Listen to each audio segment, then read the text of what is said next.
Well, this is going to be a little bit of a different story for you this time, folks. This isn't a story of a scary close call or a charging dangerous predator. It isn't the story of a trophy or an impossible shot. It's the story of a boy who idolized his father and wanted to be just like him. It's the story of a father who took the time to be with his son and help him accomplish his dreams. In my mind, a true and beautiful hunting story. So as usual, let's get right into it. The year was 1981, and perhaps the finest year and era the planet has ever known. I was 12 years old. The world was a lot smaller back then, and if you wanted to learn something, you couldn't just look it up on YouTube or take an online course. You had to find a friend or a relative that was experienced as well as kind and loving enough to teach you what they knew. I had a teacher, a mentor, a great mountain man named Harvey Rempel, my dad. At the time, I called him Pa because of my love for the TV show Little House on the Prairie and my great interest in all things from the olden days. My grandpa Wilf, who lived just a mile down the road, used to tell me of those days, riding his horse to school and on the weekends hitching a team of Clydesdales to go logging with his father. Well, my dad had a truck and a skidder, and we did have things like a TV that had 3 channels. But besides that, I don't think things had changed that much yet. I caught a bus to school, spent my evenings and weekends playing and doing chores on the farm. Every Saturday, I'd pedal my bike 3 miles to the community hall for Kids Club. I always stopped halfway at the bridge to look for fish and to try to catch a frog. My trusty smooth-haired fox terrier Ringer with me wherever I went, happy to run at the side of my bicycle. Now, my dad was 6 foot tall, 200 pounds. There wasn't a thing he couldn't fix or a job he couldn't do. He had the looks of a movie star, the mind of an inventor, and the heart of a true leader. The love, care, and respect my mom gave him each and every day was evident to me even as a child. She kept their relationship filled with love and joy, and in my entire childhood, I never seen them argue, not once. They modeled the perfect relationship, setting the bar pretty high. In fact, all 3 of their children ended up divorced, as we were unwilling to settle for anything less than what we'd seen. Dad! Dad! Dad! Do you think this would work for bear hunting? I'd ask Dad around the kitchen table in the evening. I loved pestering him with questions, and I think Dad was pretty used to it, as I was the youngest. The only rule was no talking when the weather was on the news.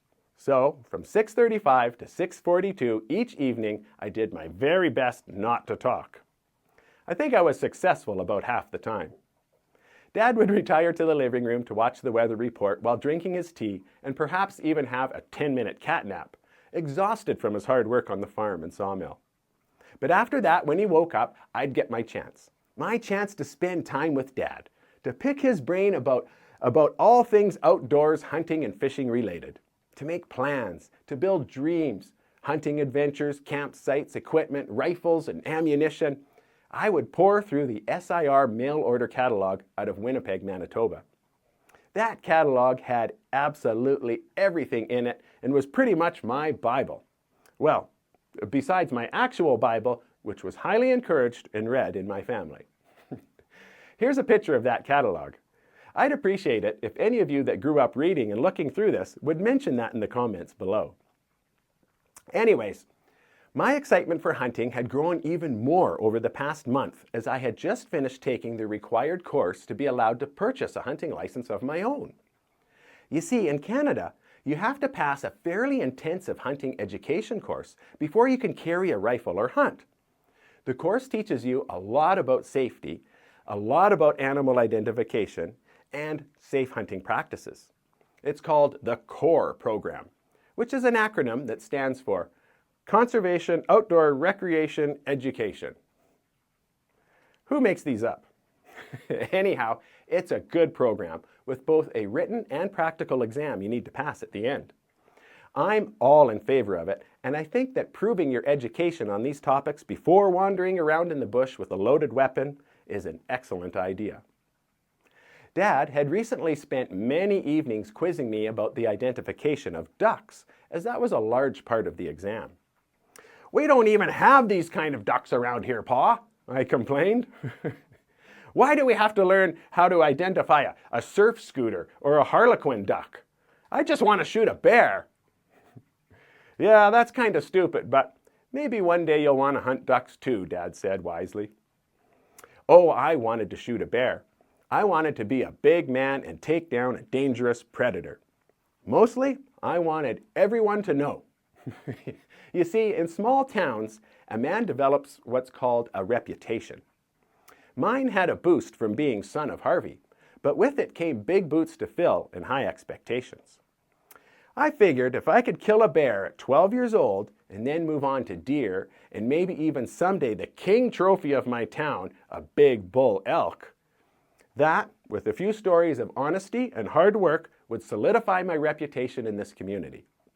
With only a few hundred people around, only a few places to work, and not many girls to chase that I wasn't related to, a young man's reputation was everything. So here I was, the young hunter, ready to prove himself. I wanted to shoot a bear so bad I could taste it. It was going to be huge, scary-looking black bear, one that women would fear and hold me in the highest esteem as their brave protector. Let's go bear hunting tomorrow, Pa. I'm talking big bear, huge bear, the biggest, scariest bear you've ever seen. Well, Dad was pretty happy to take me out hunting, although as a busy farm and business owner, he had many restraints on his time. So many things he must have put aside just to take me hunting. Something I never even thought of at the time, for as a kid, all I thought was, who would want to work when you could go hunting? Well, in British Columbia, you're not allowed to bait bears in. No, you are not allowed to use any kind of meat or scent of any kind. So finding a black bear can be tricky in the fall in that area, as the grizzlies come down into the valley bottom to feed on the spawning kokanee fish. And where you see grizzlies, you won't see black bears, as a grizzly will take the opportunity to chase, beat up, or kill any black bear it can. Well, Dad decided that the best plan of action was for us to cover lots of territory. So we drove his 1978 GMC pickup up and down pretty much every dirt and back road in that valley. Sometimes it seems like the more you want something, the harder it is to find. Well, luck was not on our side, and I successfully identified every black burnt tree stump for 100 miles around. Finally, the snow started flying, and with the days getting cold and the bears heading to hibernation, it was time to give up for the season. Don't worry about it, we'll get one in the spring, Dad said. Because there was another bear season then. The spring, I exclaimed. Oh my gosh, that was so long away, and I'll have turned 13 by then. Darn it. It was my goal to get a bear before I became a teenager. Oh well, first lesson on hunting disappointment, I suppose. There would be more to come. Spring came and I was back to pestering my dad to take me hunting. I'm talking big bear, huge bear, mean-looking bear, I said. Let's go get him, Pa. My dad, kind and patient as ever, kept bringing me out with the same luck we had the season before. Nothing. No bears. Anywhere. My dad could tell that I was getting discouraged, as I would now hop in the truck and say, I'm talking any bear, little bear, scrawny bear, ugly bear. Oh no, we'll find you a big one, my dad said. But his optimism was misplaced. For some reason, this was the Great Bear Drought of 1982.